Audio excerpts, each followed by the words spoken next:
Y called you PT. What up, bruh? Ain't shit. What's up with you, sir? How you feeling? I'm fantastic, brother. I am fantastic, man. We got to talk about this Twitch life. Oh, man. You got to talk about this what? This Twitch life, man. Your shit Twitching? is awesome.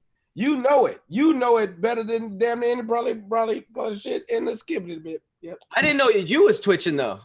But nigga, I technically started yesterday. What you playing? Call of Duty, obviously. Call of Duty. Oh, you got to be on All Dev Gaming, man. I didn't know you played like that. Man, bruh, I wish you would have told me. Is you got like layouts and emotes and all that yet? Nope. Simple setup. That was taking me forever to figure out. It's so confusing, man. That was super. I got a PlayStation camera and I'm streaming straight through the station. Clear PlayStation camera. Yeah. What is that? So the PlayStation has a camera that they use for VR, but it works just as well for what's name. So I don't have nothing. PlayStation camera, Twitch account, press the share button, it go live. That's it. Is it show you or just what you playing? Me and what I'm playing. Oh, okay. Oh, that's pretty cool. Yeah. No, it does all the incorporating and all that stuff. It has the most people I had in there possible last night, and man, there's so much you don't know. It's fun. Yeah. It's fun. Cleo just cracked the code, man. This nigga's on there giving giveaways, doing like like the donation tiers that are like 5,000. This nigga's killing it. Yeah. I got to get in on all that other stuff. I just got into emotes, which is cool. Yeah. Pat live a whole nother life don't nobody know about. Oh man. I was listening to albums and stuff. I was like, oh, we lit. I got several of them things. Tahir, what we got today, ad-wise?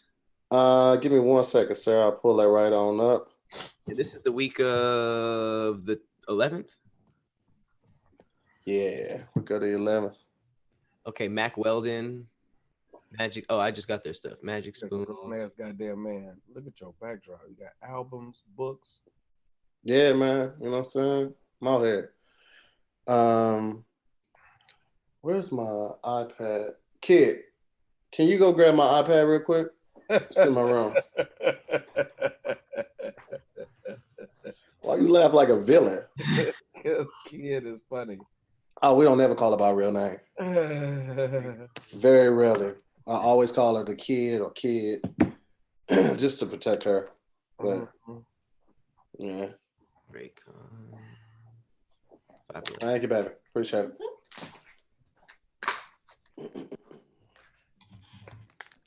So we got Mac Weldon, Raycon, and what else, Pat? And Magic Spoon. Okay. Raycon and Mac are the high hitters. Y'all, is anything I need to know about rules is clean? Do you, brother? All right, Raycon, Mac. Pussy holes on deck.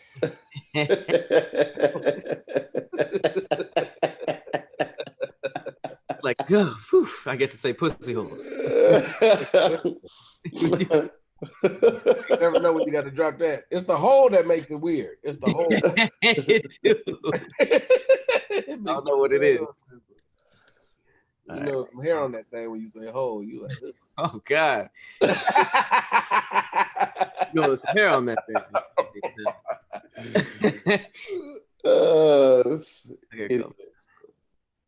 Raycon. I still haven't had any Magic Spoon. I'm jealous. I hear that shit's fire. It is. I'll speak on it. Better help wearing this blue shoe. I hate this nigga Tahir glasses. Are so fucking cool. Now you remember when I tried to steal a pair of your glasses? Yes, you're not the only person. I was like, man, just let me. All right, I guess they said Raycons are earbuds, not AirPod. Yeah. Such a dumb power flex. Well, you'd be simultaneously promoting both things if you called them AirPods. No, not AirPods. They say earbuds instead of earphones. Oh, gotcha. Yeah.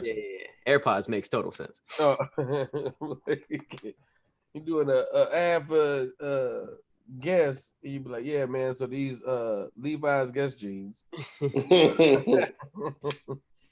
is the live at? Does it never show it to me? Pisses me off. All right, give me 1 second, Pat. I'm gonna pull up Mm-hmm. These other ones just so I can have it with you. Raycon, Mac Weldon. I got my other supply of Mac Weldon yesterday, bro. Of what? Mac Weldon. Oh, they gave us a shitload of stuff. Bro, I am geared up, bro. Like, you talking about cold chilling?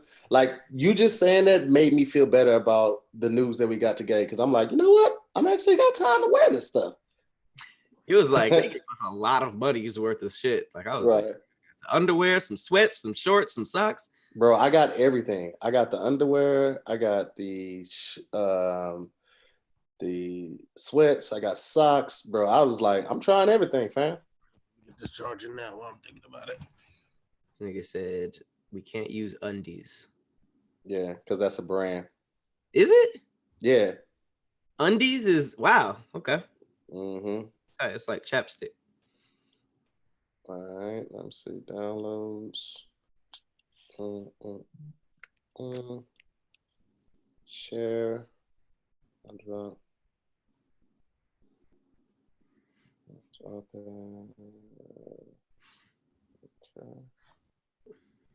Why did that? You're.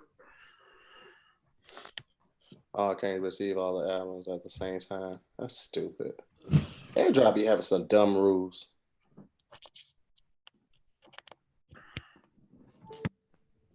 Jesus Christ, this is a long read.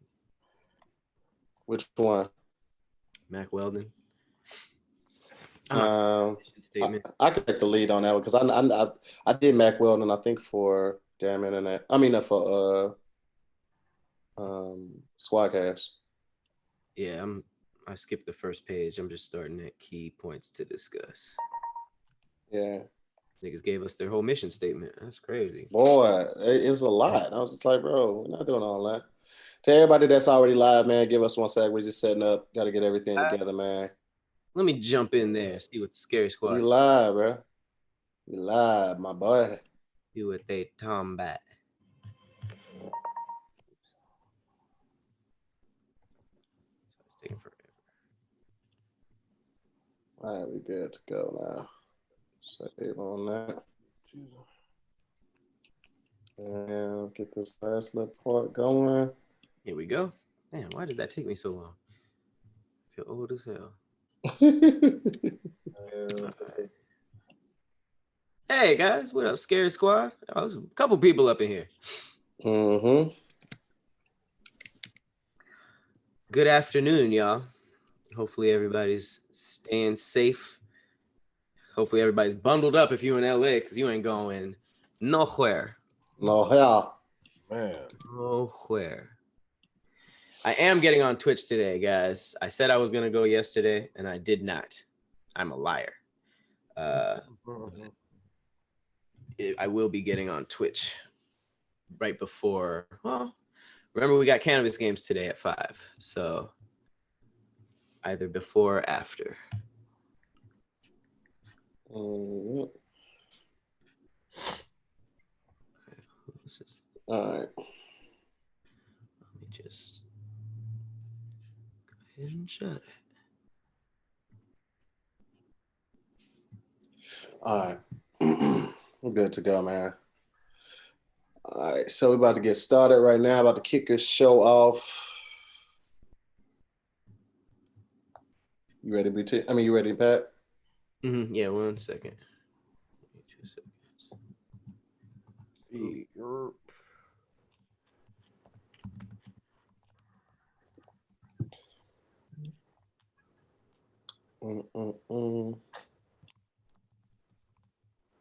Let's see. Let's go here with the boom, boom, kick, boom, boom, boom, kick.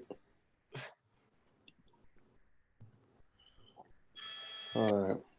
Who's up in here? We got 65 people watching now. What's up, Tiff?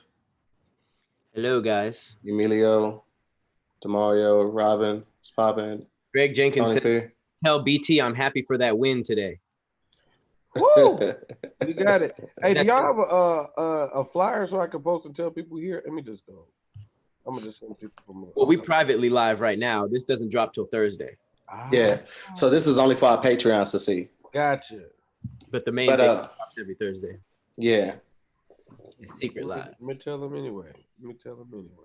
Did you win in Call of Duty? Is that what they talk about? Twitch? Absolutely. Yeah, we got a dub, but You talking about the Warzone version? Yep. You won the whole thing? Yeah, I win. I got like damn near 30 wins. Oh damn. But that shit is difficult. Yeah, but the me, like Leonard Oots, Vince Bryant, we was all on last night, and but it was my first. I just got the camera yesterday, so it was the first time with the camera. Hold on, wait, BT. This might be good for the show. This might be good for the show. So let's go ahead and bring it in first, Pat, and then we'll go right back into that.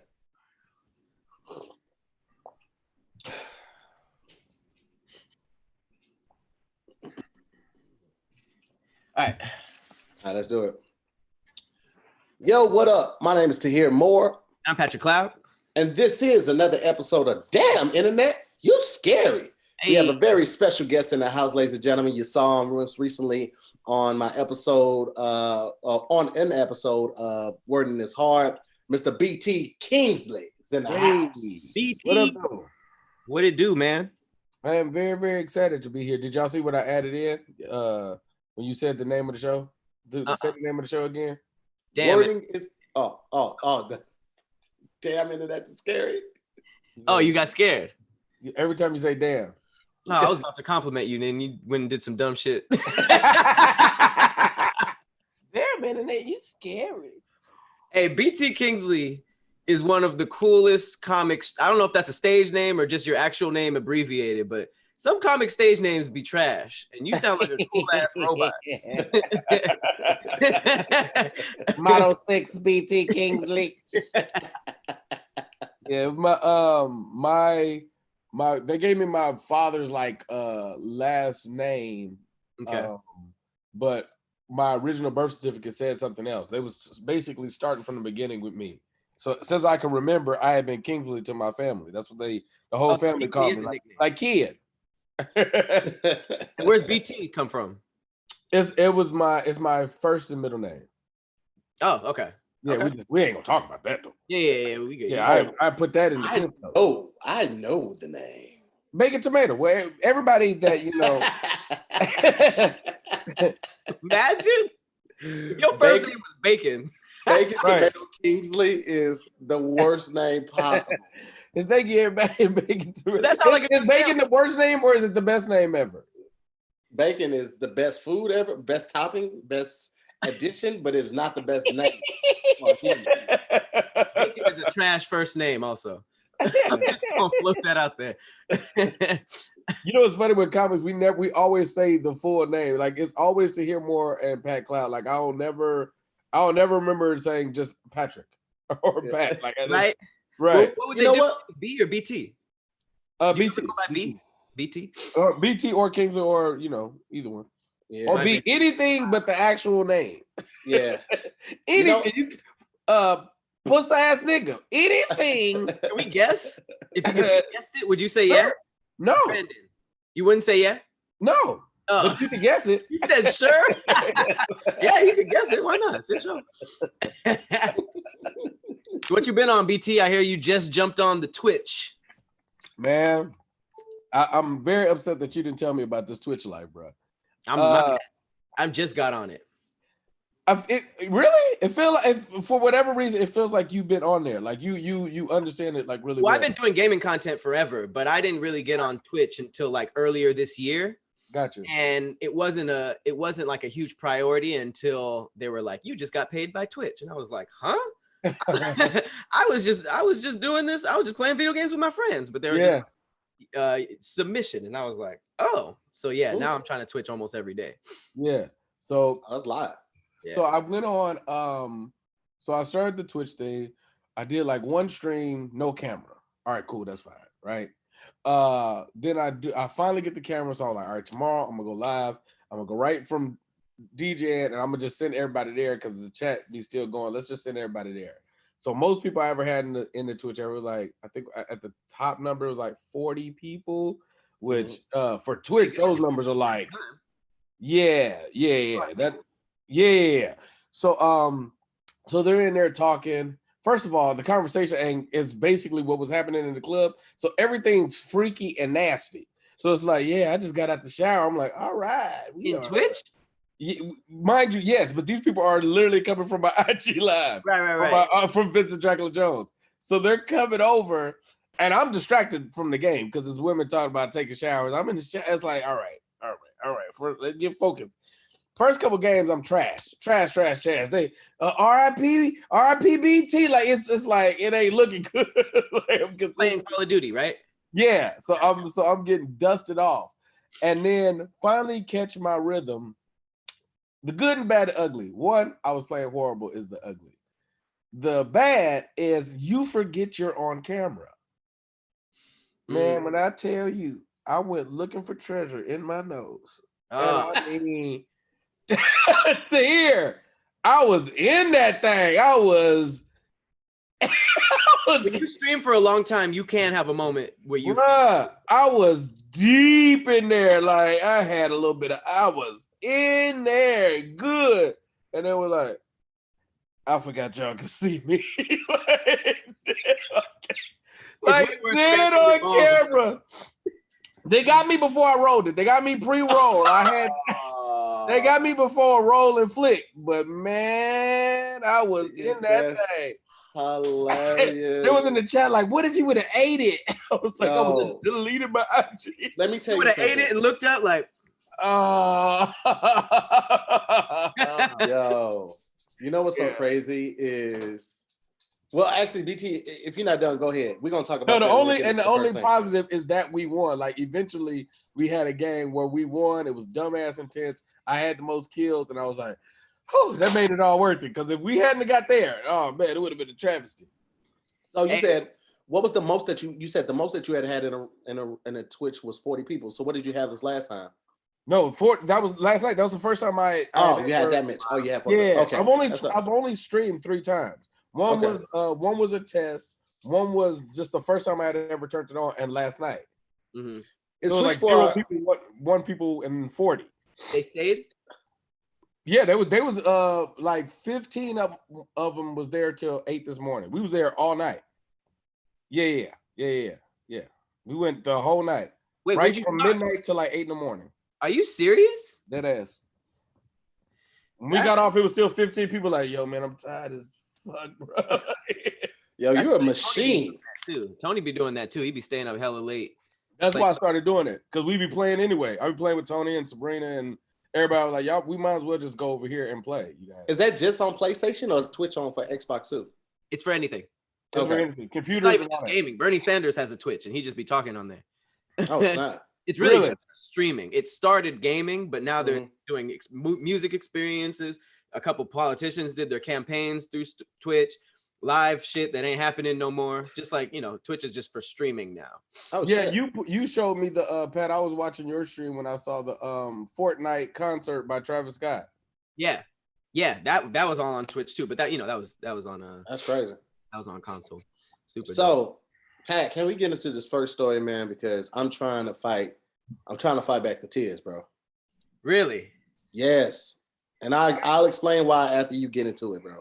Okay. Well, I mean, probably this was crazy. I was on a business call when this news dropped, and we literally had to stop talking about everything that we were talking about because I mean, it's a big deal. So LA just announced that the stay-at-home lockdown is not ending this Friday, but at the end of July. We in this hotel August, and in my mind, I'm like, what happened? What just happened where it went from, all right, it's good, to like, not like, oh, let's wait till next week. It is like, no, summer is done in LA. Atlanta? That's what happened, Atlanta? Blaming it on Atlanta. Damn. I mean, first of all, I feel so bad for businesses that were affected by this, because this is the nail in the coffin for a lot of, like, I feel like it was already bad these first few months. Especially for like the restaurant business and like a lot of these businesses that need foot traffic, but letting them know it's another 3 months is a big deal. So, man, hearts go out to everybody affected by this because Wow. I don't know. I don't know what to say. It's very, very new news. By the time most of you guys see this, it will be a Thursday, and we recorded this on Tuesday, but it's a pretty big deal. It's a pretty big deal. Summer's done. Ain't no summer. I was talking to my folks in London today. Just Your my folks? yeah, my people. I got friends in London. Oh, I thought you had family. And they were like, "How's everything going?" I was like, it's maintaining. Just got the word that the shelter in order is going to extend to July. And as I was typing that, because my next sentence was going to be, it just hit me that I probably won't be on a stage until next year. And the reality of that, the gravity of that really hit me. And like for a moment, I had to take a second. I had to take a knee and be like, damn, I might not be holding a stage microphone until 2021. Why? Why if the stay-in is until August? Because, all right, let's say the stay-in is until August, right? Realistically, that means that they're still going to do a soft open first. So that means like, it's still going to be like takeout food and stuff like that. Major businesses like malls and stuff, or major attraction or places that have a gang of people aren't going to be open in August. They're going to wait at least another month to 2 months before they start opening up venues and stuff like that. So realistically, the earliest we may see a venue open, November, December. But even with that, there are going to be people who like, nah, I'm not going to risk it. I'm gonna just wait till I'm this close to 2021. I might as well just wait till January to make sure it's out. Mm-hmm. Bro, touring, my weekly show, private events, everything. Like right when the quarantine first happened, I had a gig at UCLA that I was just supposed to host. And that was supposed to be $5,000. 2 hours for $5,000. And I lost that because of the quarantine. I've lost so much money. Wow. Like I literally am making like,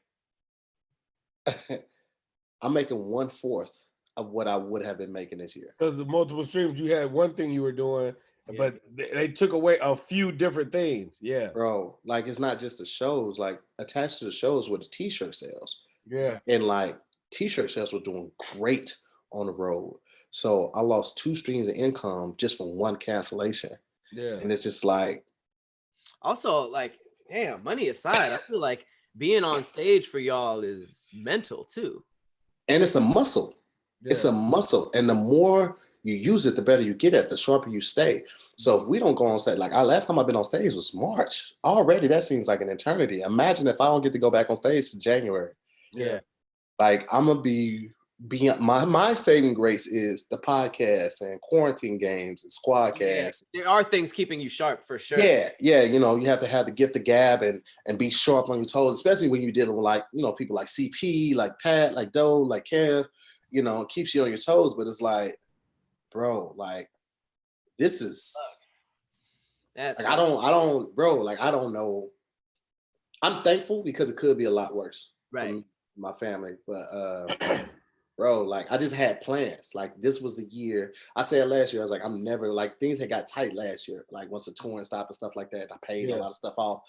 And I said, bro, this is my last year ever being almost broke. Cause I wasn't broke, but it was like, all right, I want to buy these shoes, but I probably should hold off till I get this next check. So it wasn't like dire, but it was like, I said, this is my last year. And then when January hit, February hit, man, we was going.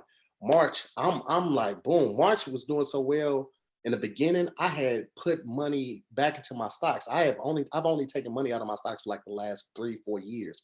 This year, I actually put like a decent amount in. That's another thing. I had just put money in my stocks. Yeah. Bro, I checked my stocks yesterday. Down? Bro, $17,000 gone since March. In stocks? In stocks.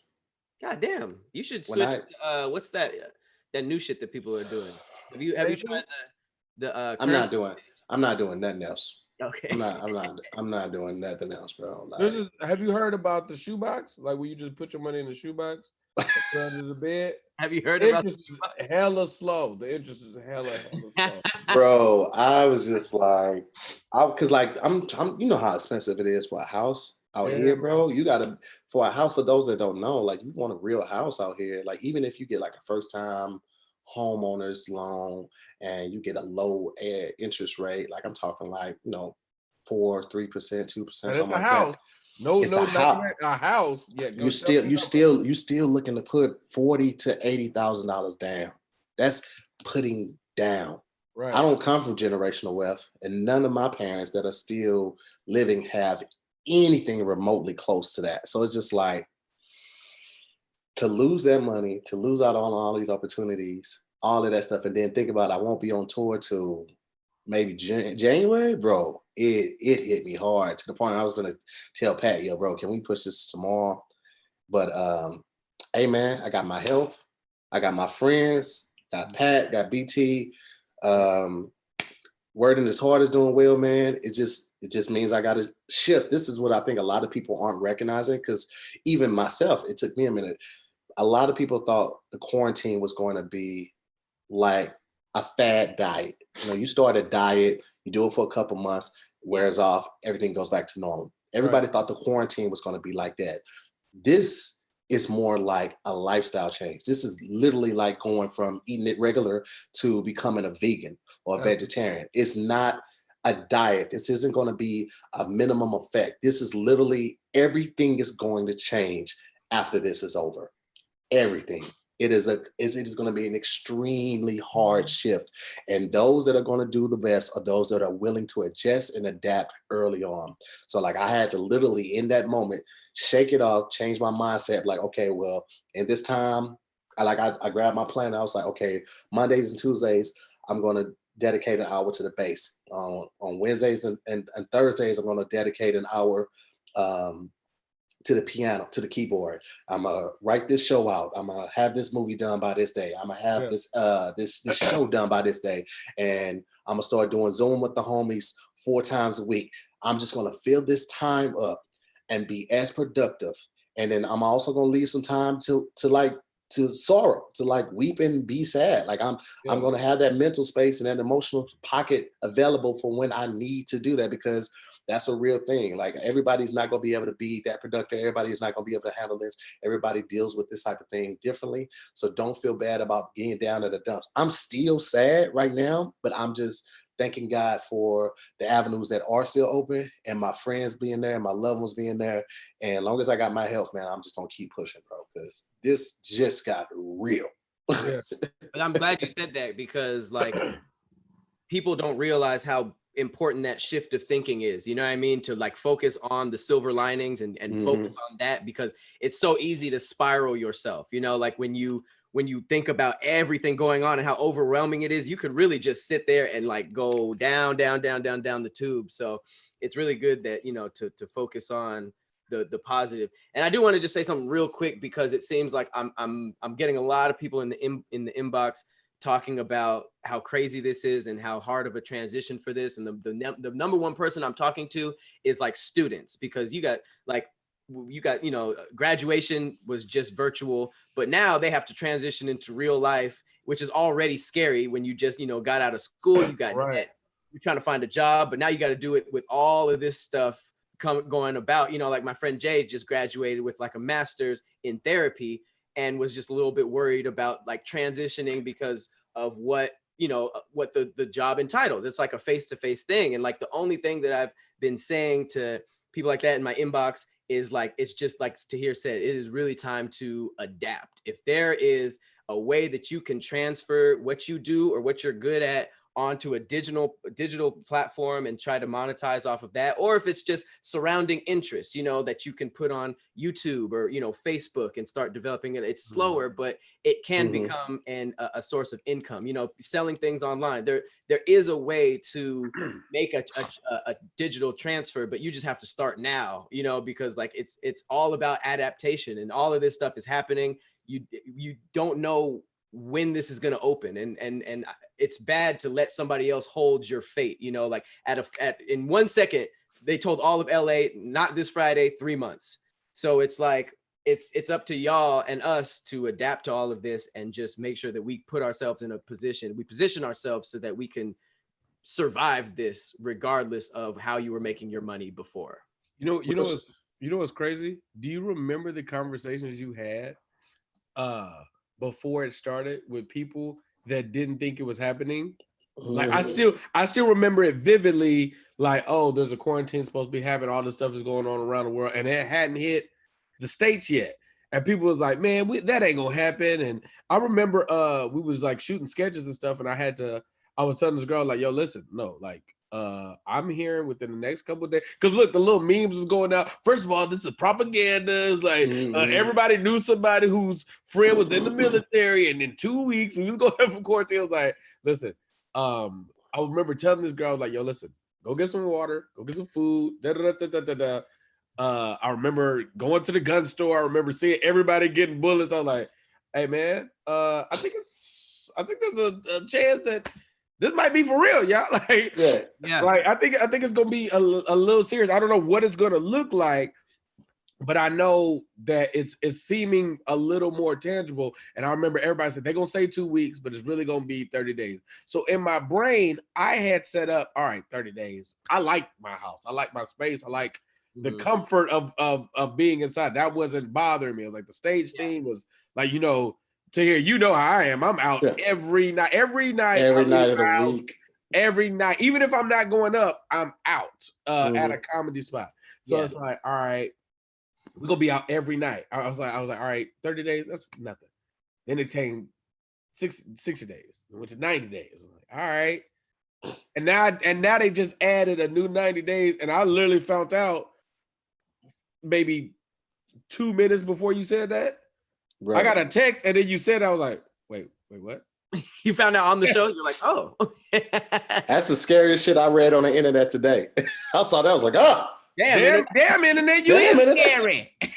So wait, BT, are you fiending? Do you agree with Tahir? Like, are you kind of fiending for the stage? It's an interesting dynamic. I swore off. I'm one of those comics that I never took a break from comedy. Like when I started, I never stopped. For the 14 plus years I've been doing stand-up, I never not did it. Fuck it. So you know, fuck books with me, baby. So I swore off doing any internet stand-up. Like I was like, I'm not doing that. I refuse. Then the Laugh Factory called, and I was like, technically I'm kind of on a 90-day probation with them niggas, so I can't really just be like, nah, I ain't doing your show, because I just got past there, and it was like, all right, but there ain't no crowd. So I go in, I do the show, it was fine, but it was different, bro. It was like, it's an empty room. It was no laughs, no nothing. They couldn't. No laughs. Craig Robinson, Toronto, was like maybe 4 people in the whole room. So you just doing the show to the people online. I was like, this don't feel right, bro. Like, I know. Figure this out, man. I'm trying to figure this out. Listen, me. Zoom is different though. Me, Kev, and my boy Brennan are working on something for y'all, comedy show wise.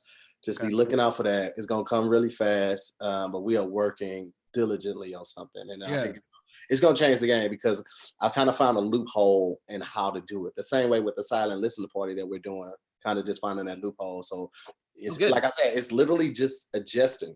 Like you don't have to slow down, but you might have to shift lanes a little bit. But we gonna make it through this thing, all right, man. Like, this feels different though. I did a Zoom. I didn't do one, but I saw a Zoom show, and being able to hear the laughter, I realized that's what, as a comic, you're craving. Is like, oh, that beautiful sound was caressing.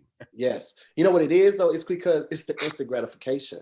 Because like even with the videos, like, you know, I can have the mental success of a video doing well because of the numbers and the amount of comments. Yeah. But there's nothing like getting that instant gratification when you land that punchline and the people respond in a way that is damn near euphoric. Like he was like, man, like there's nothing that compares to that. Yeah. So there will be, you know, a void of that. But on this new way that we're thinking about doing it, you might even be able to get that. So we'll see. Yeah, I feel like there is a way. You guys have such a unique art form where, you know, musicians can sort of kind of get the same vibe with an online show. You know what I mean? Like there's different people, there's different art forms that can still do this, but comedy is it's like so unique that there's so many elements that make it not friendly to digital. But if you can do it, I feel like, you know, what does the comedy union hold? Like 150, 70? Nah, 125. 125? And make it work online, you could probably blow those numbers out the water every single time online. You know what I mean? And who knows what that would transfer to merch sales and stuff. So I feel like there is a way to do it. And I feel like definitely a way financially, but there's something, the elements of what you're familiar with is just the thing that you're missing, because like, oh, this thing doesn't exist anymore. Mm-hmm. Right. But I mean, it seems like we got to figure that out before they let us out. Like it seems you know what'd be dope?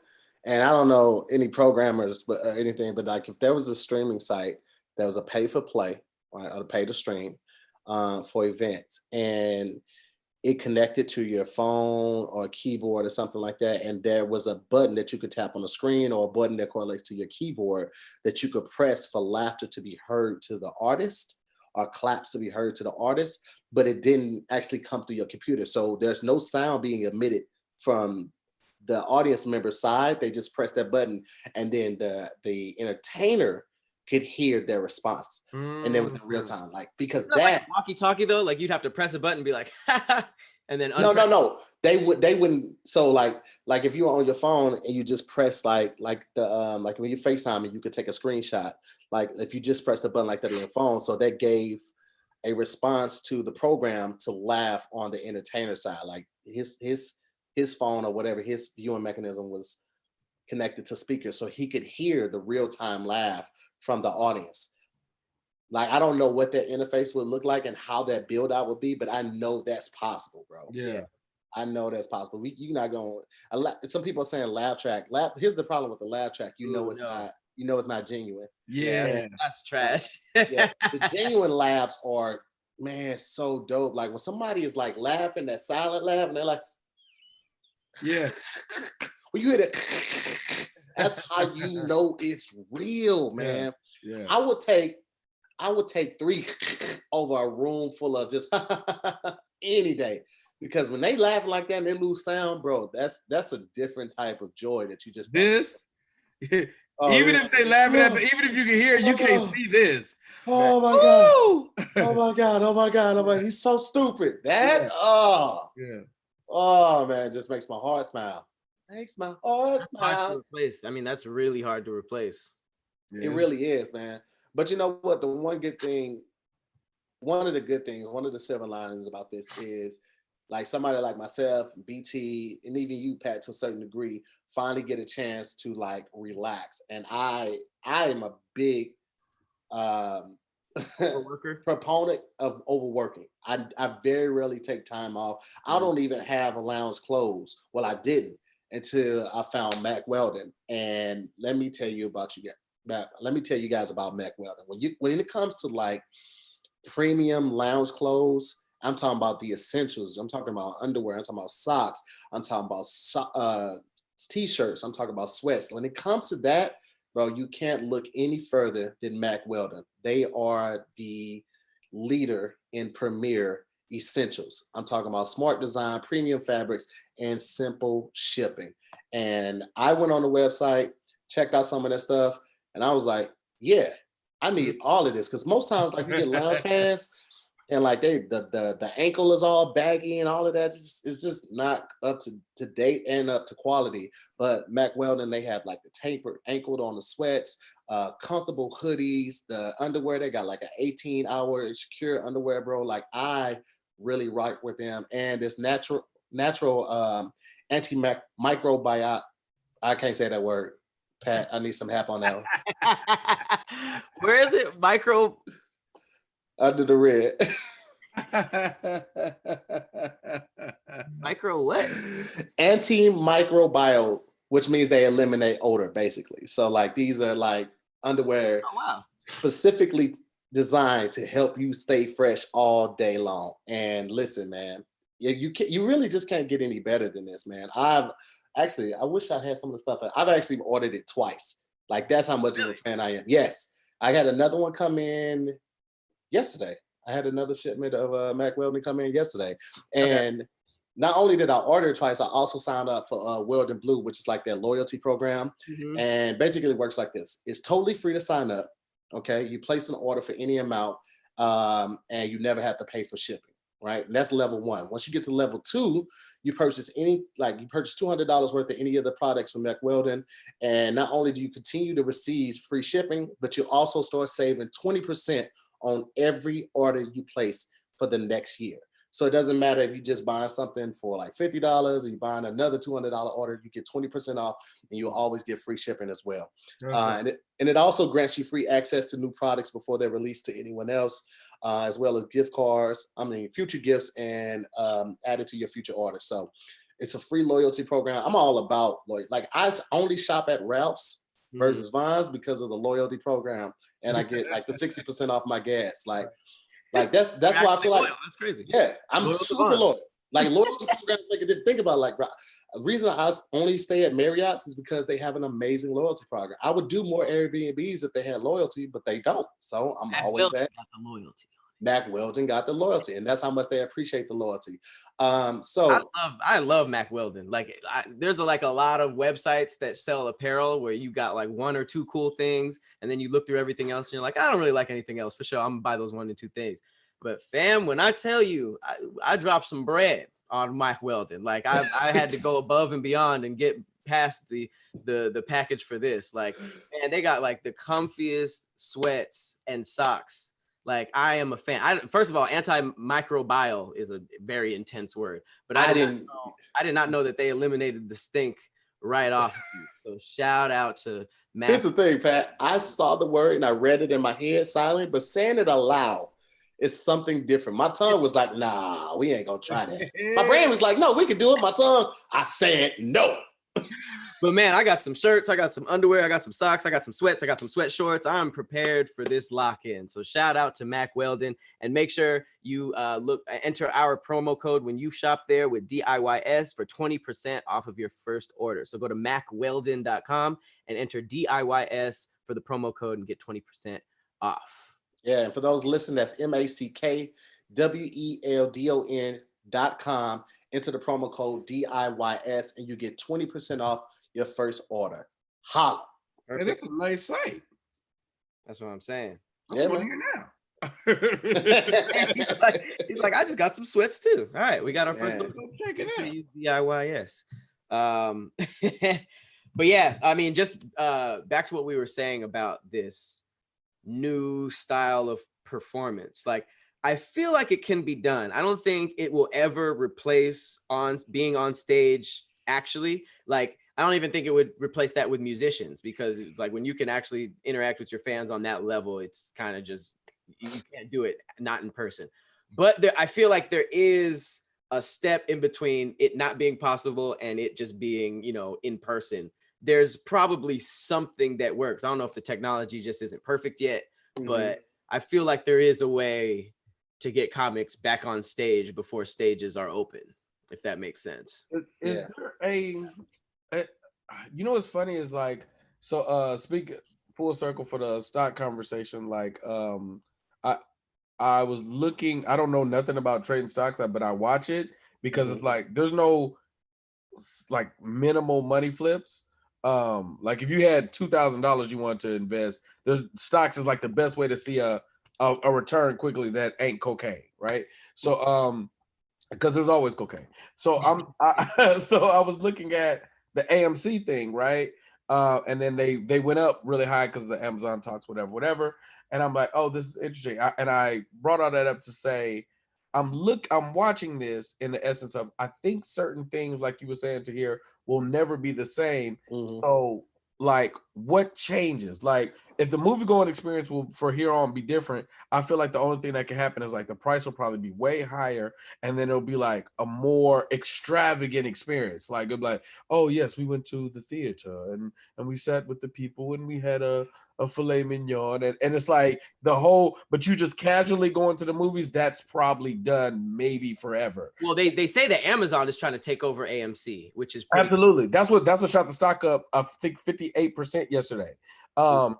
But I think the same thing might happen for comedy. Like, or even live performance elements. It might be the rarity to increase the premium really high. Like, will we ever see a mosh pit again, bro? Like in real life, will we ever? Because the thing that I keep thinking about is I feel like even after it comes back, right? And let's say we're all up to full steam.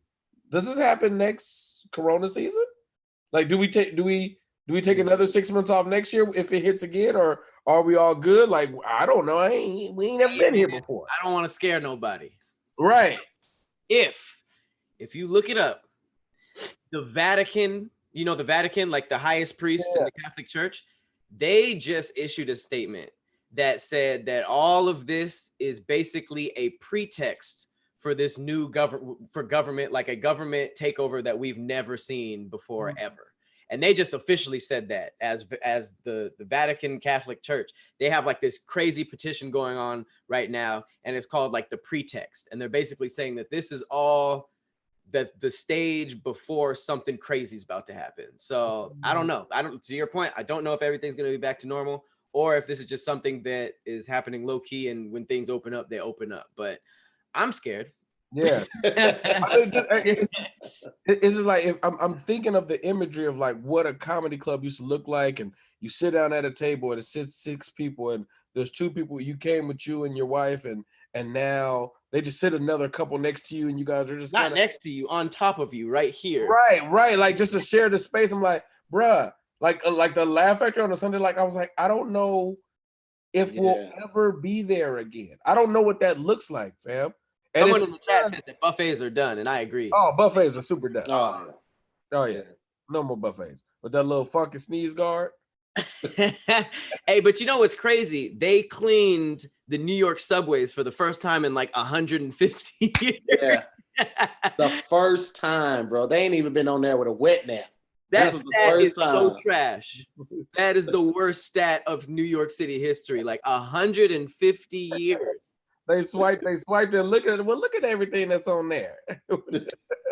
There's polio and Black Plague still in there. There's just like old ass diseases that has been extinct just on the New York fucking turnstiles and handles. Yeah. That's the good thing about this, is that I'm down for a cleaner world. I'm down for a world where people take germs more seriously, and people are like washing their hands more and wiping down things, because shit was disgusting before, clearly. But I just don't know to what extent people are going to take that, Yeah. I don't know, man. It's so many unknown variables surrounding this. You talk to super religious people, and I was talking to one of my homeboys, and he's like, bro, I don't think we're gonna make it past 2030. He says this is like the beginning of the end. The end. He said that it was just a bill that was passed on May 1st, which in May 1st was supposed to be like the holiest hot day of Satan or something like that. And it's like the bill, it's like COVID-19-666 or something like that. So he says one thing, and then what you just said, and then you have the people who released that video last week that kept getting taken down off of YouTube. Plandemic. I think it was called like Plandemic or something like that. It was with this lady talking about Fauci. Yeah, talking about Fauci, and also the leader of the World Health Organization. Like, as soon as they put a link up, they would snatch it down. They put another link up, it'd be up for like 5 minutes, and they snatched it down, because the whole documentary was like 20 minutes. I watched, and it was only supposed to be like a preview, but the whole thing was like 20 minutes, and it was crazy, bro. Who was snatching it down? Man, YouTube and the powers that be. Yeah, literally all day. They were snatching that video down, snatching the link down. And it was about how everything was planned? It was about how this wasn't being handled correctly, and how it did not happen of natural causes. No, it can't be. It's all suspect. It's all suspect. Like, I still don't know how, a nigga got sick, took a plane over here, coughed a couple times, and it spread to 80,000 people in US. I guess okay, I'll get past that. But like, the dumb stuff started coming out. Like, everything up until like mid-April was believable. But then it's like Tiger King became the hottest thing online, and then all of a sudden a tiger in New York got COVID. Like, what? Yeah. And now all of a sudden it's like, well, now murder hornets. Like what? Yeah. I feel like it's just like Bro. it's like a lot right now. They're Not trying only to do a that, lot. bro. Like on the one of the things that was on a video, which I also didn't understand, like when they first started initiating the quarantine. So on a day-to-day basis, we come into contact with bacteria, good and bad bacteria. Our body needs that bacteria to create antibodies to fight off that bacteria, like the regular bacteria that we come into contact with. If we are social distancing and we are quarantining ourselves, then we're not exposing ourselves to the same amount of bacteria, so our bodies can fight this off and ward it off at the first sign of it. And but where you get that other bacteria, that fighter bacteria? Other people? well, yeah, just like going out in the world, breathing, shaking hands, not always washing your hands. But if we're constantly washing our hands, we're distancing ourselves, we are isolating ourselves, we're not coming into as much contact with that bacteria. So it's like, if your immune system isn't as built up because you haven't been exposing it to that, and you're not taking vitamins, and you're not taking echinacea, you're not taking black seed oil, all of that type of stuff, when you go out in the world, wouldn't your immune system naturally be lower? Yeah, absolutely. So like, I'm worried that like once we do make it out in the real world, that more people are gonna die just based off the fact that their immune system isn't up to par. I never thought of it like that. We're not getting the healthy bacteria anymore. Mm-hmm. I mean, I do know that us not getting sunlight is really affecting people. Like, I would highly suggest that, put a mask on, take a walk once a day, still get outside, because this quarantine has had me in the house. Like, I realized I haven't walked outside in like a day or so. And that actually, that's going to affect you in other ways too. So Vitamin D. I started taking supplements. It's crazy. Chantel in the chat said it's just like when Cardi called out celebs for getting paid to catch it, and then after she said that, there wasn't really, and that didn't happen anymore. Then it started shifting to like, well, murder hornets or like. Right. I don't know though, because like Fred the Godson, New York rapper, he caught it, was battling with it, and he actually passed. Was that? Oh, that's true. Remember, he was calling it bullshit at first. He was calling it bullshit, then caught it and was like, "Oh man, this is serious," and then died. Wasn't there something about like if people died, like if I had COVID, but if I got hit by a bus, they would still report it as me dying of COVID?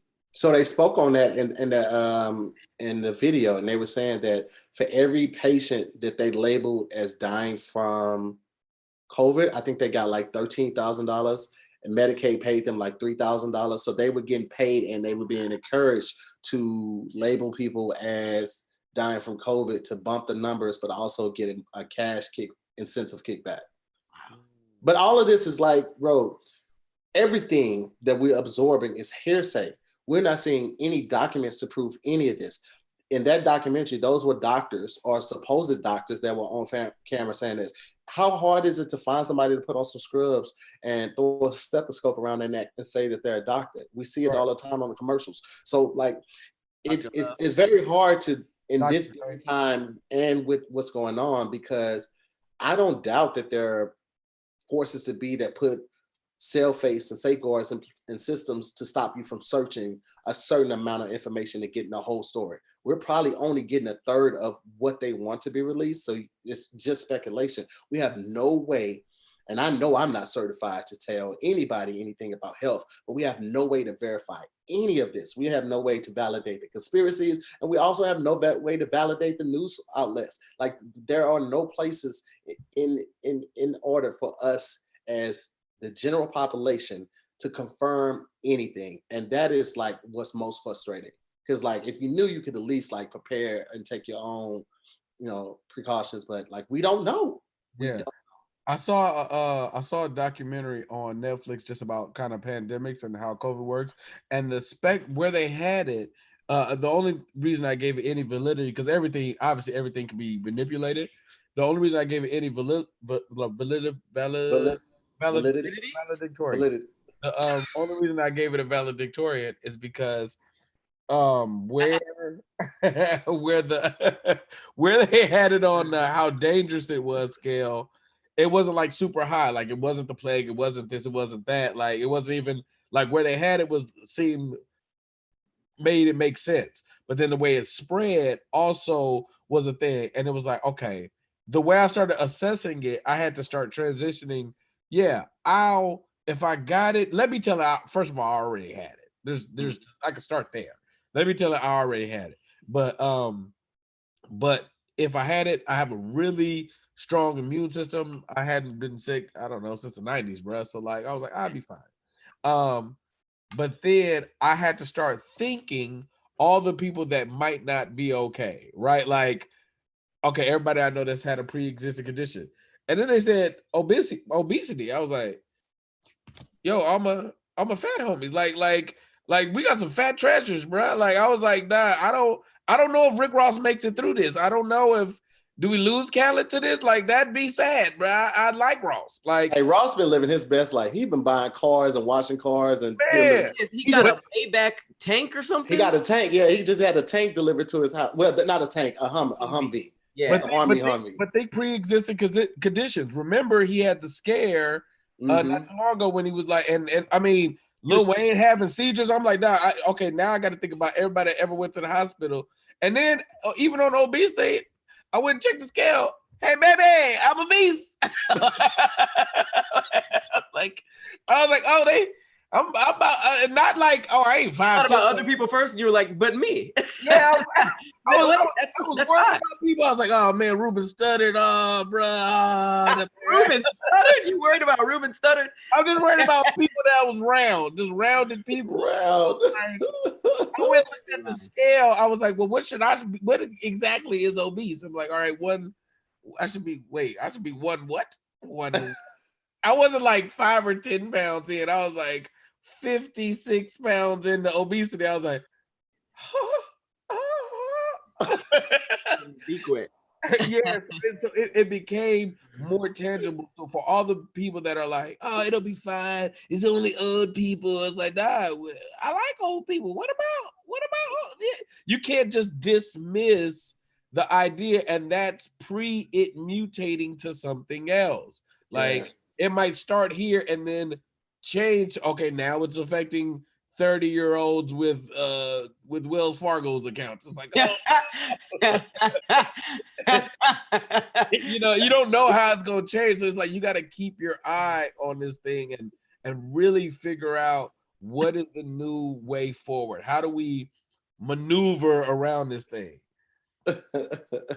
Yeah, man. You know how I maneuver around the block, and that's with Raycon earbuds in my ears. Yeah. All right.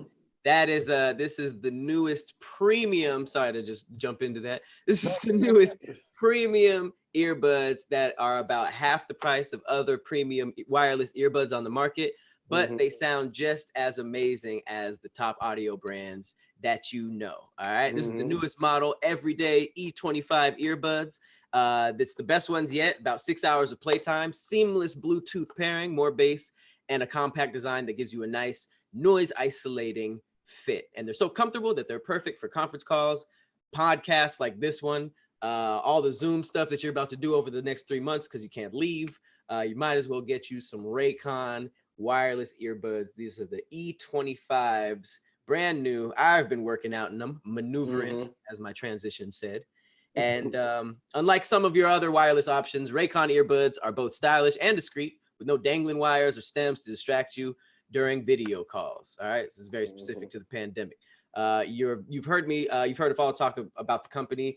It was co-founded by Ray J, other celebrities like Snoop Dogg, Cardi B, Brandy, J.R. Smith. They're obsessed with the Raycons. They're always using them. So pick yours out at buyraycon.com. Again, that is buyraycon.com. And if you use /DIYS, you get 15% off. Use our stuff. Use DIYS to get you some already very reasonably priced earbuds at a discount. Bro, I've been using I got 2 pair. I got the blue and the black now. I've been using them joints all the time. Like music is one, like, because that's when the scary thoughts creep in for me, when it's silent. So I'm either always shooting or I'm always listening to music. Like literally, I keep a pair in the car just in case I forget to take it out to the car when I'm going to the store. But I always have those in my ears because I just don't like the silence. That's when the scariness creeps in. Just be 100% honest, bro. He just hears that. I ain't wasting no time, man. So definitely check out Raycon, man. Definitely check them out. Get that 15% off. Use our code DIYS. Know what I'm saying? Yeah. I did want to share this with y'all also. This is about the whitest thing you will ever see in your life. Let me see if I can share my video. So in Florida, of course, this happens in Florida. There are protesters that are upset that the gyms aren't open. So what do? They go over to the Clearwater courthouse and they protest by doing squats and push-ups to say we want the gym open. So I'm gonna show you this. Hey, JP, there's about 30 some odd people down here, and what they're doing is they want phase 2 to get underway so the gyms can reopen. They don't think it's right that they can't go work out. You see the sign "Freedom for Fear." They want the gyms to reopen. It says freedom, not fear. Earlier, they were all down doing push-ups, squats, and stuff just to show their sport gyms. They want the gyms to reopen. Look at my man with the mask on his face, though. He don't want to get fired. We told them, don't block the sidewalk, and they're doing this peacefully. But again, you see, there's no social distancing here at all. These people are close, and they're saying they want their gyms to reopen. They're all essential workers. They want to go back to work. So here's what's crazy about this. I don't understand radical white people's like moral consistency, because this is a very dumb thing to protest. But then there's a lot of other wild shit that they don't seem to give a shit about. Like it seems like when we were just talking about this, when the borders were holding people in camps, they were just like, well, I mean, that's how it is.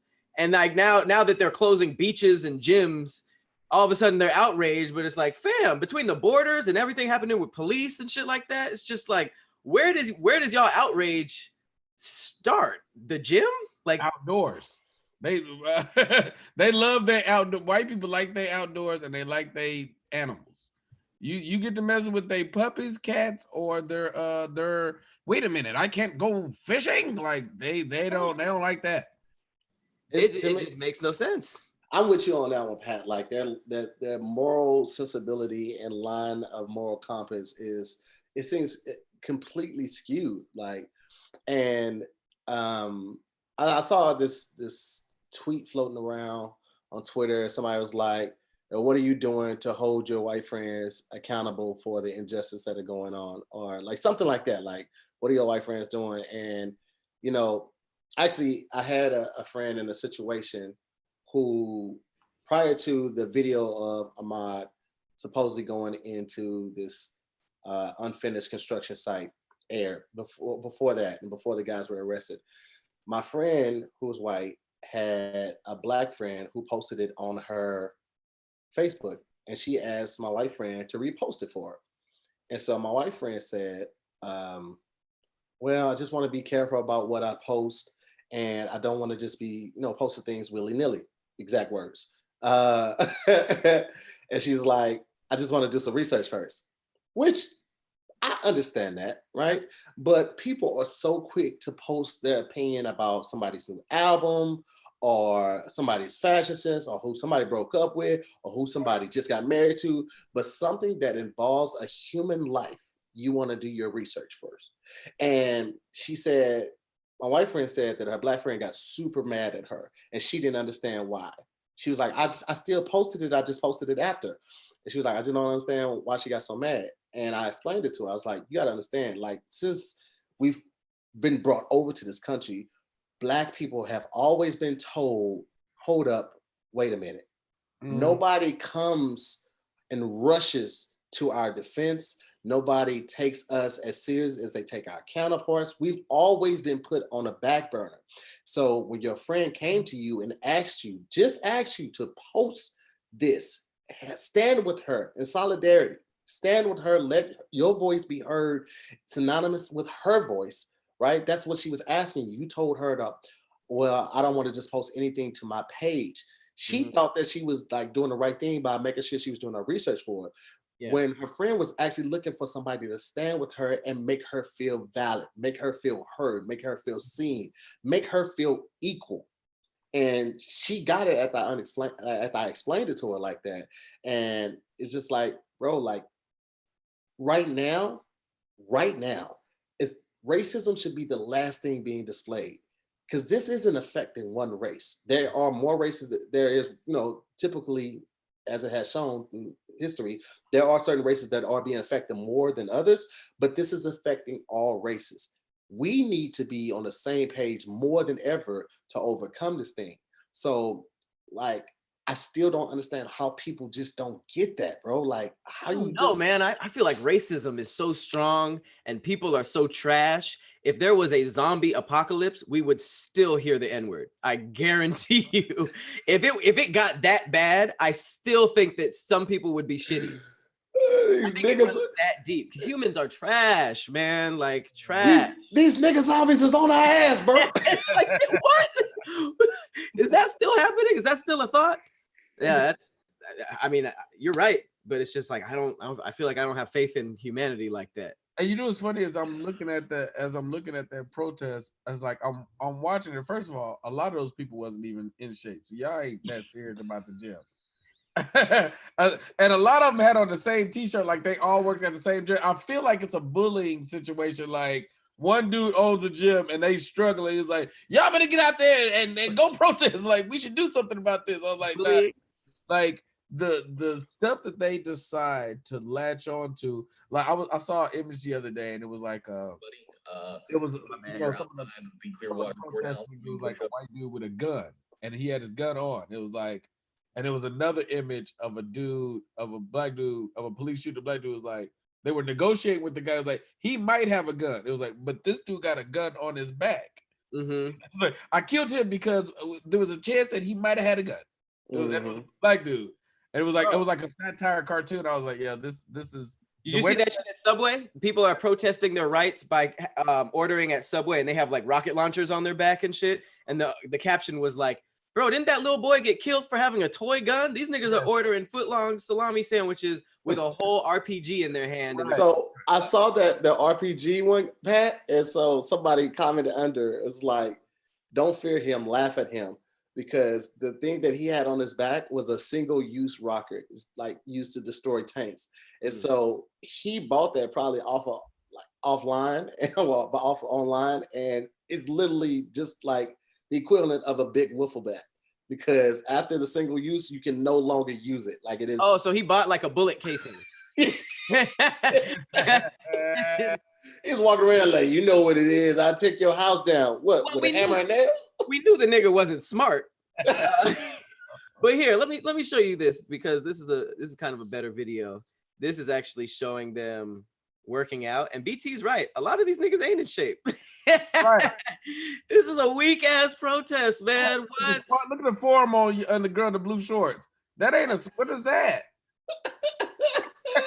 And it's like, if you know how to do that, do it at home. It's like some people just have to complain. Pat, what is going on with all of these goddamn tags? Yeah. What is happening? How many Airbnbs do you need, Patrick? Yeah. What is going on with the Pokemon thing? The Pokemon. Oh my God. Oh, well, I guess you guys can see that. You know, a nigga got fired. A teacher got fired because he left his porn tabs up. Yeah. Oh, that's what those little world tabs that are grayed out. I know what that is. Which one? The three of them. Yeah, that's the freaky. Yeah. No, open it. Don't open it. No. Oh, it's the exact opposite. Dragon Ball Z quiz. Some other shit. A lot of dumb shit. I don't know what I'd be watching. This is some conspiracy shit. Yeah, I have a lot of going on up here. Thanks for You know what's funny? Knowing you, this might be the stuff that turns you on. You're like, yeah, there it is. You was Dr. Willem Reek. I see you, Frieza. Hey, Pat, you know what'd be a good show? Like, what's in your browser? And people have to come on. What's in your browser? Share that screen, and like they'll be like, well, I ain't got any tabs on. Yeah, nigga, let's look at the history. Let's go right to the history. That's a good quarantine. Oh man, I don't even want to do this. No, it's not too bad. All right, for sure. Okay. Good, man. I've been doing a lot of work. Yeah. Right, let me this. I'm getting nervous. My computer is straight. Now, if you go through my tab on this, luckily my history on the private tabs does not save. Hey. I had to put I be clearing the bad stuff out immediately because I can't live with it. I can't live with it on my spirit. I'm down to try that show for sure. That should be hilarious. Real quick though, I want to give a huge shout out, and then I'm gonna let Tahir talk about it because he have some funny stories about this. I do want to give a big shout out to Magic Spoon because ever since we have been working with them, it's been a thing. Like Magic Spoon is that new thing. If you don't know what it is a new it's a new cereal line that basically brings back the nostalgia and the flavors of cereal when you were a kid, but not all of the sugars and stuff. So if you were a fan of like those classic cereals growing up, but you just said I can't really eat those as an adult, please get you some Magic Spoon because it is fire. This is like one of those things we promote that we're getting like legitly amazing reviews. But yeah, it's been, something to cut down on carbs, sugar, unhealthy food. It has 0 grams of sugar, 12 grams of protein, only 3 net grams of carbs in each serving. And there's 4 flavors: cocoa, fruity, frosted, and blueberry. So you kind of get that. Oh, nice. That's cool. Now, hold on real quick. I'm going to tell you. My favorite out of them was probably the fruity. I'm not going to hold you. But then I got Adventures, and I was like, I wonder what this fruity and this blueberry tastes like. Fire. Do you understand me? Bro, what? Did I mix? Baby boy, let me tell you something. I was like, I was double fisted the fruity and the blueberry, and the same thing with the frosted and the chocolate, bro. I was mixing them joints, and it's fire because it has 0 grams of sugar and only 12 grams of protein, bro. Like, this is the perfect cereal for who is anybody. Like, it's keto friendly, it's gluten free, it's grain free, it's soy free, low carb, and GMO free. So like cereal is one of those things that like it's like a comfort food. Like you can eat that at the bad news, you can eat it as a dessert at the meal, you can eat it late night. And this is one of the ones that you can eat and not feel guilty about because it becomes so highly recommended and all the benefits that come from it. First of all, 12 grams of protein, bro. That's literally like a bar, you know what I'm saying?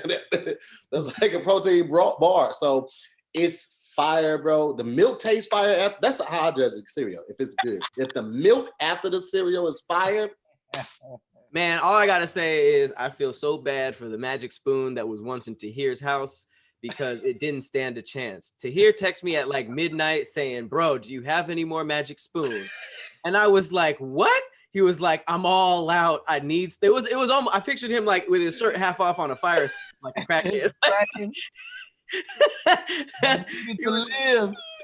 You got any more Magic Spoon? I was like, bro, you must have torn that up. Look, it says 11:53. Oh, stop. It says 11:53 when I hit him. 11:50 Pat. You got any Magic Spoon left? I was like, first of all, that's cereal. It's so late. How tortured was this Magic Spoon in your poor house? And so, let me tell you something. Pat don't stay close. Pat don't stay close to me at all. I was willing to make that drive.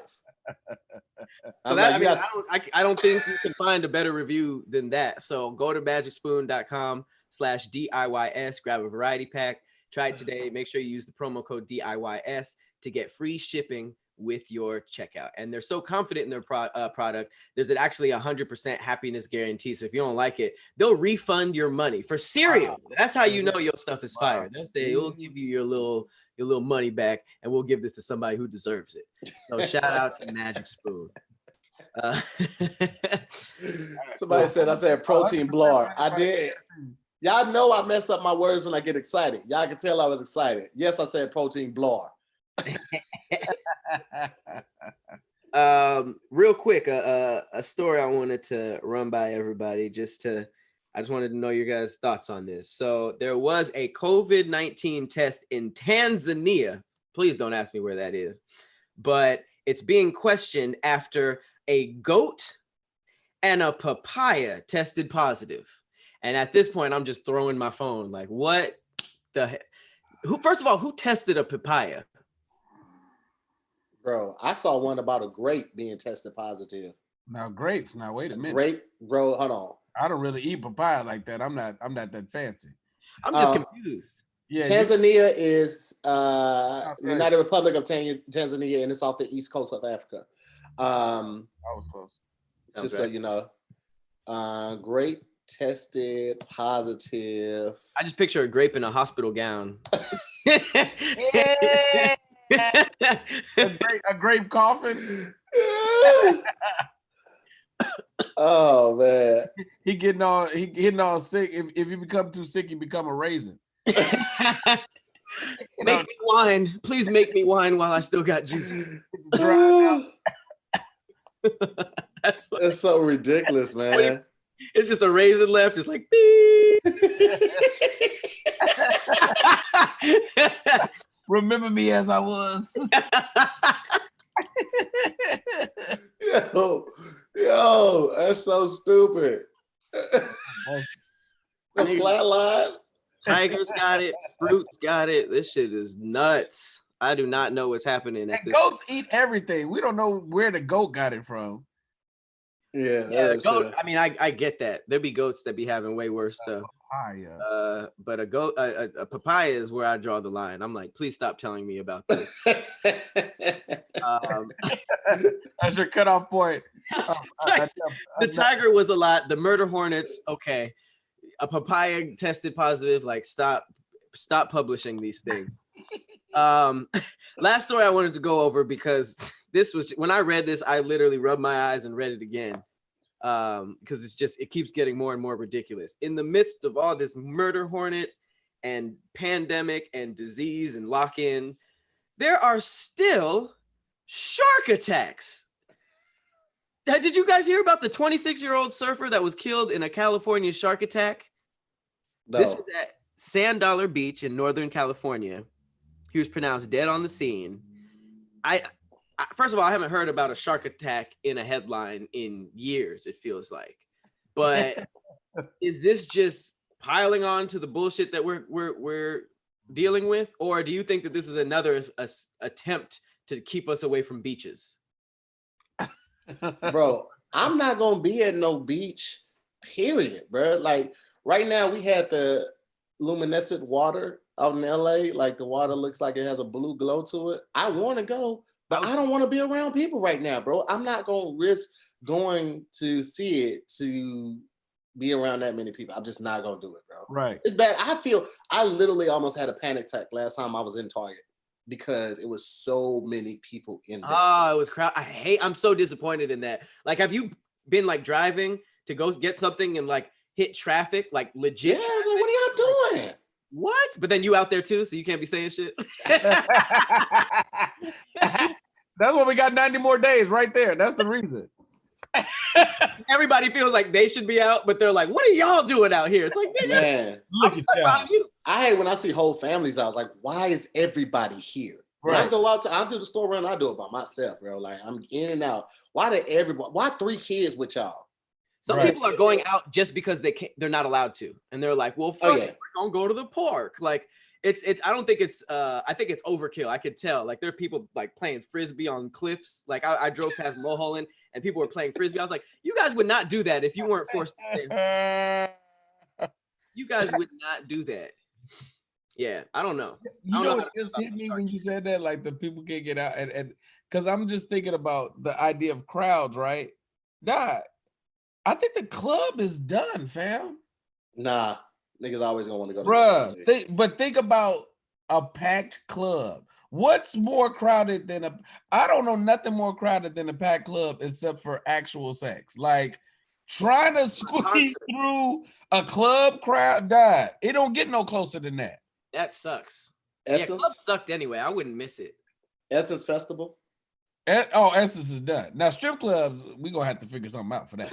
It's got to be a loophole for the strip club. Well, strip clubs don't be as crowded as regular clubs. Like, I don't be at strip clubs ever, but the few times I have been, I wasn't like trying to tabs again. Let's see. Huh? Open your tabs again. Let's see. No, I'm in the strip club, nigga.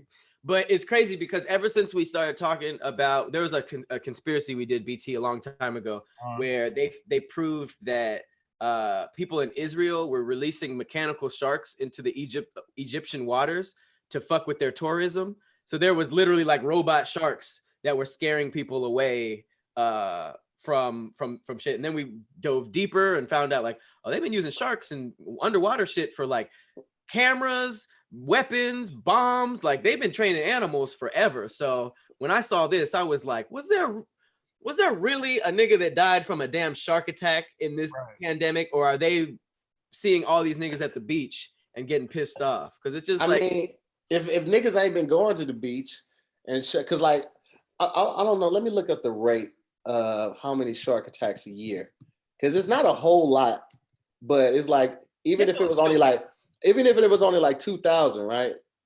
That's still 2,000 people. Yes, 2,000 people that sharks like. They're like, man, where the fuck are these humans at? He's like, I don't know, but the next time I see a motherfucker, I'm gonna eat the shit out of him. But they don't eat us. They kill us. They hate how we taste. I hear sharks. Well, who the fuck knows that? I hear sharks. Well, that's because they only ate white people. If you black people probably got so. Oh, nigga, we taste like a bag of flaming hot Cheetos in the water. We got that flavor, baby. We got that. That's funny. I would say take that on stage, but.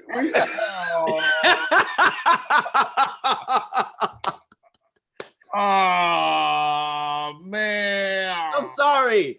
I was built this way. It's only about 80 unprovoked attacks a year worldwide. Look up hippos. Hippos kill sharks off with the numbers. You talking about? Really? Oh, hippos don't play. We got like you talking about hippos attacking sharks or hippos attacking people? Humans. I was like, do they be hanging with sharks? But they only got 4 teeth. Nah, you tripping. That's what you think. Look at hippo attack video. At Hungry Hippos, the hippos only got 4 teeth. That's because hippos have always had good PR. Sharks have always had horrible PR. The average annual death toll is 500. It says they will not hesitate to attack the human. That is crazy. This is hippos? Killing humans, 500 compared to 80. Hippos got bad PR. Hippos have amazing PR. They're cute and everything. Oh, that's funny. They are killers. I mean, look at random shit like this. You know what's funny is at some point in time, if you die in some random way to something like if I'm a surfer and I died to a shark attack, I feel like it should be a celebration. I feel like it should be like as a basketball player, tear your Achilles or like this. That ain't a celebration. But it's a badge of honor. You know it's gonna happen, baby. Like it's like a rapper getting shot. It's like, yeah, man, rappers get shot, man. Like you did it, bro. Like a shark attack should be top tier for surfers. I'm trying to picture a shark attack celebration where niggas got fucking fins on and they're like, yeah, fuck that nigga up. He's walking around with a fake no arm and shit. Yeah, well, I don't know another way to go out in glory if you a surfer, baby. That's the way to do it. A tsunami would take me. I would want to be taken out by a tsunami. Now, are we talking Earth tsunamis or are we talking like Interstellar? What? Oh, that tsunami on Interstellar, bro. Was it? I'm scared of space. I didn't see it. What? Oh man, Interstellar? No, I haven't seen that or Gravity. Bro, but Interstellar. Yeah. I don't like space. There was basically a planet that was all water, and one of the waves was like it was the wave of all waves. It was ridiculous. Yo, so have y'all ever seen a Norway? Yeah. Yo, the mysterious, what they got the fucking spear? Bro, BT, have you ever seen a Norway? No, I have no idea what you speak of, sir. Bro, hold on. Let me show you real quick. Let me see if I can make this. No one knows why they have that shit either. Bro, I'm looking for a big. This is a. Yeah, it's like those whales with the big ass spears. They're in the beluga family. They're basically called the unicorn of whales. Bro, that spike in their head can get up to go from 5 to 10 feet long. It's no reason for them to have that, bro. Like they don't really even fight with it though, too. No, they don't. It's just like That's dumb. You talking about scary animals that I did not really know exist? Like, now, why? Do the female like what's Norwals? Narwhal. Narwhal. It's called, yeah, narwhal. Do the female narwhals judge the male narwhals on how long it is? Like not if it's girthy. Spike having mother. Not if it's girthy. Like if it's the size of like a 2 liter, but it's only like 3 feet. It was like that was like, yeah, what's up, Walls? They found out that it can sense like the heat of the water or something like that, but it's nowhere near as cool as it should be for how it looks. Yeah. Really? But is it hard? Like is it? Yeah, it's hard. It's like a tooth. Sharp. Wow. It comes from like somewhere in the canal, they said, but I don't ever want to see one. It's like an ocean antler. It'll accidentally kill you. Yeah, maybe. I don't think they fight with it, but people haven't really been catching them on tape like that. I don't think. Yeah. They don't really know anything about it. What if they were having full out duels like underwater, like just but going at it? They probably are. It's all about what scientists had a camera at the right time, or else we don't know. Like I just saw this nature documentary that was like it showed a pack of cheetahs hunting at night, and all throughout science, people were just like, cheetahs, we don't know where they go at night. They're not nocturnal. They don't do anything. And all it took was like the camera, and the whole science community was like, oh. And then that was just it. Like all you had to do was find one. So I don't know what they use that shit for. It's just we haven't seen it yet.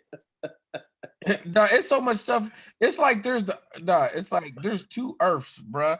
We on Earth, we on the land, all the stuff that we see on land. For real. Water, it's a whole nother planet, fam. Oh like, man, forget about it. There's so much stuff that they don't know. I'm a fishy fish. Like I did like wait, you're what? Fishy fish. I don't know what that means. Like I was supposed to know what that means. I'm a fishy fish. Like I was on the swim team, so I could swim. Oh wow, you said it exactly how I thought you meant it. Okay. Yeah, sure. I'm a fishy fish. But you were not. Just say you were a swimmer. Okay? No, you should probably never say that around other people ever. Yeah, you play tennis. Anyway, tennis is a man's sport. You dumb fish. I'm a fishy fish. I'm a fishy fish, and I did the but I don't mess with like ocean water. I never get into ocean water. I grew up in Houston, and the closest ocean is Galveston. So like Galveston water is brown, fam, and it's like every time you would go in it, jellyfish. It's like I don't really mess with the ocean like that. So it could be clear water. I'm not going. Nah.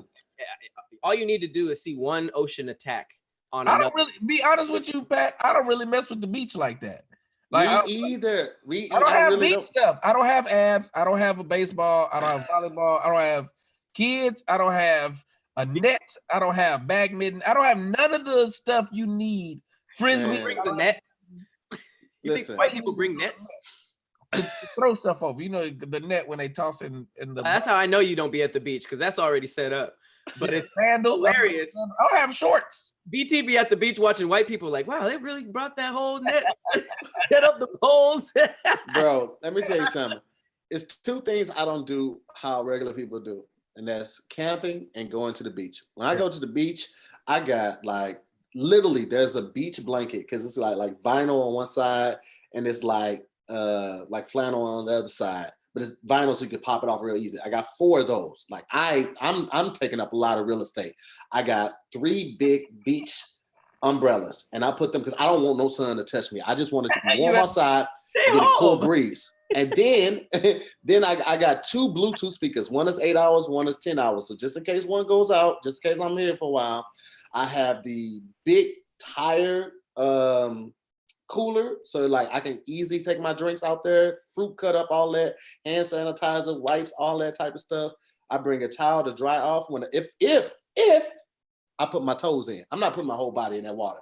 You made a patio on the beach. Listen, fish be fucking in that water. I'm not getting in that water. That's nasty. Hey, I did just, what the fuck do I be looking up? I just looked up this thing on whale milk. Apparently, like whales breastfeed. Didn't know that.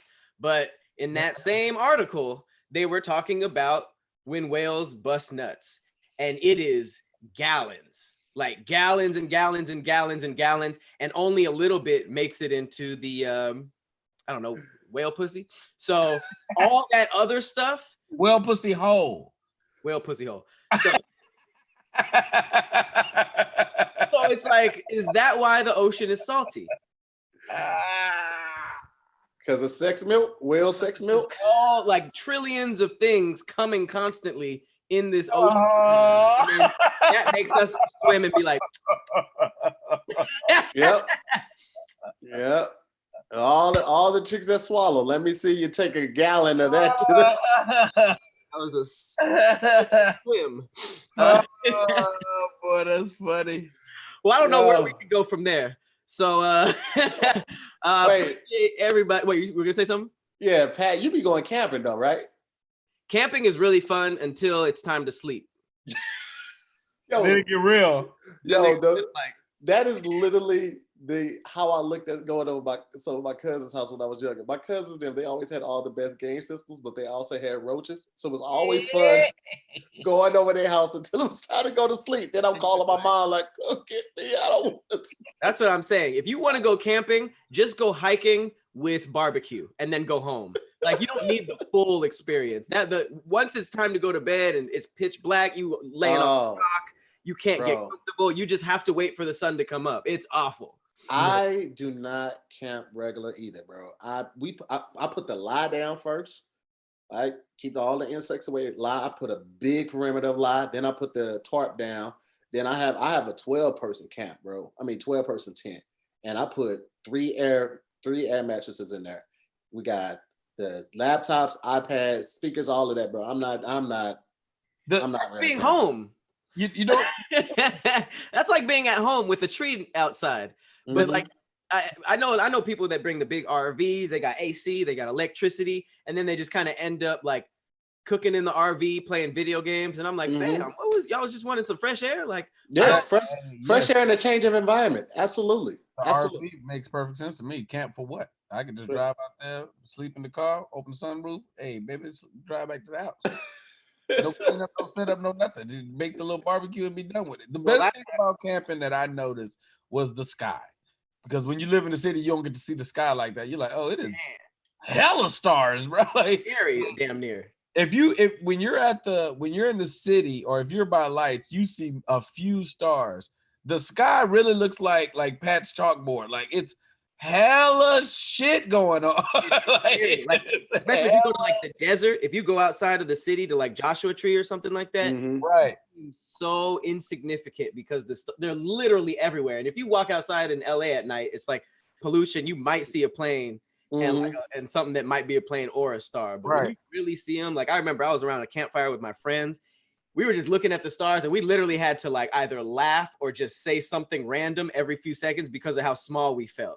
Oh yeah, it'll make you feel super insignificant. Super weird. Like I want to go camping like in a cabin. Like that's what I haven't done. Like I would do that. Yeah, I would do a cabin, but I'm not doing like the overnight in the tent no more. Like I bought that tent.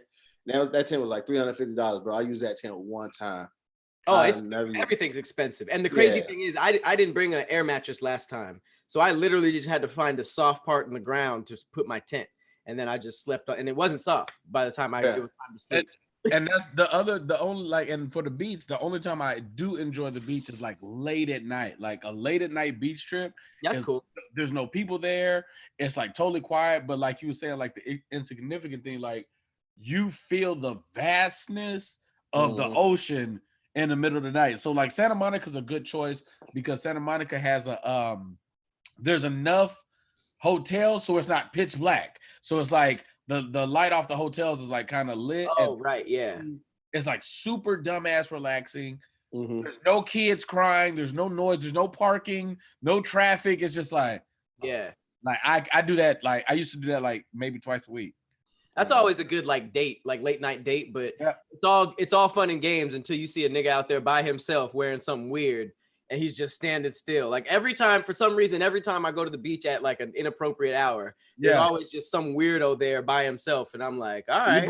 You brought that on yourself. You say every time I go to the beach at an inappropriate hour. Yeah, but I didn't know just inappropriate niggas were just waiting. Like, absolutely. Oh, it's my time to shine. Here we go. Just walk out with a knife, just doing this to the air. Nobody's around. This niggas stand in sketcy areas. Like, that's just weird. It's like their work shift. Like, all right, time to go be sketch. He's just licking the knife. It's sketchy time. Yeah, sketchy o'clock. That train is never late. That's a funny visual. It's just like, gotta keep this reputation of this place going. Yeah.